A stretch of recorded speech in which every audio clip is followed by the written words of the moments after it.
السلام عليكم. هذا المواطن يرد على هذه التي تشجع على خراب البيوت. السلام عليكم. شو معايا هذه يضرب في مقاومه المجتمع، تفكر الاسره بتخرج الناس انا برا الزنقه هذو يلعبوا ويروحوا البيسين ويروحوا لي سال دو سبور ويخلوا ديارهم.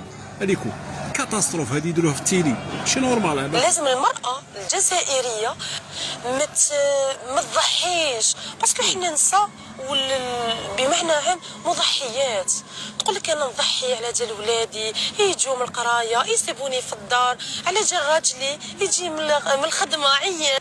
واش راكي باغي كي يجوا ولادك من القرايه ما يلقوكش في الدار، من القرايه يجوا ولادك مساكين شي يديروا، راجلك يجي ما يلقاكش، راكي باغي تروحي البيسين، تروحي تجري وتروحي تزنقي، مانيش عارف واش خاصك. بصح وانتيا وين راكي هنا؟ رانا في عصر السرعه، رانا في عصر انه المراه لازم تكون